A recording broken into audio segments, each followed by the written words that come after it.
Hey, this is Denise at Brazil Farm, just killing the mosquito. And I just showed a little video of the dawn breaking and the sun. The sun's probably not up at the beach. It's probably just breaking daylight. But the sky's got a beautiful reddish color. See, it looks like it's so much brighter behind us than it really is. The camera just cannot do what a real view can. But anyway, the mosquitoes are out this morning. But anyway, just here at the cut flower garden and pulling up weeds. I put down the black fabric down, and it's professional grade and everything, and I knew when I put it down. I've never been a fan of it. I've worked at a couple of nurseries before, and just not a fan of it. I mean, at a nursery, you just have to keep putting it down because people walk on it all the time, and it does serve a purpose. If you want to get a bigger section sort of under control as far as weeds and stuff at a quicker time, and as far as finances, it's definitely cheaper than bringing in the huge amount of mulch that you would need to suppress these kind of weeds. My favorite type of suppression of weeds is the just leaves and grass. It's not nearly as pretty, and if you want to be pretty, you can put leaves and grass down in the fall and then put a light layer of pretty mulch on top. You definitely don't want to get that colored mulch. You want to get the mulch, it's a nice wood grain mulch, and get that and put that down if you want it to look real pretty. I personally don't mind the look of leaves. I wouldn't necessarily want them in the front yard, as you always say. The front yard is meant to be a little bit prettier, and that's totally fine. That's totally good. The actually best weed suppressant is more plants, and that's a real thing. The tighter you pack them in, and it's a fine line between overpacking where they can't breathe and can't get the circulation to weed suppress it. But go back to the beginning of the story. The earth does not like to be uncovered. She will cover herself, whether it be in aggravating weeds or briars.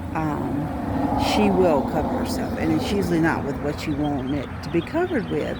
So covering it with tightly packed plants is a very good idea. You just need to sort of be selective and make sure you're not actually choking each other out. And then also putting down leaves and pine needles, because it does make it easier to just pull up. Now, you don't want to till in or dig in fresh cut grass and leaves, because that will lock up the nutrients and actually damage your plant. So you don't dig it in, you just lay it right on top. Think about the woods and how God's created the woods or the prairies. When things die, they just lay right there on top. You can see how dirty I am. They just lay right there on top, and you want to let those nutrients soak down. And leaves and grass and sticks, I use the sticks if my dog's not eating them, to make little pathways and try to make cute little things, but they'll eventually die down and decay into the ground, and that is what changes the soil and the more you do that, then the more mulch you put down, the more you are saving your plants from drought or overwatering, because mulch is very good at soaking up the water but holding it. And so if you have a drought, if you stick your hand down in about 3 inches, 4 inches of mulch, it's cool down there, and maybe even wet. I'm sorry, I just got sand in my eye. And then if it's overwatering, it soaks up that water and helps it drain off too much, and also doesn't create pathways runoff. It doesn't create pathways to where you've got erosion. I couldn't think of the word. Erosion of certain areas. And so when you're creating a garden, that's how you want to do. You just want to start slow and make a bed the way it needs to be made before you move on to the next one.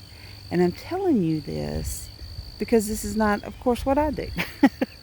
This is what I know in my mind to do, and this is what I in my mind I try to do. But right now I am having to spend almost,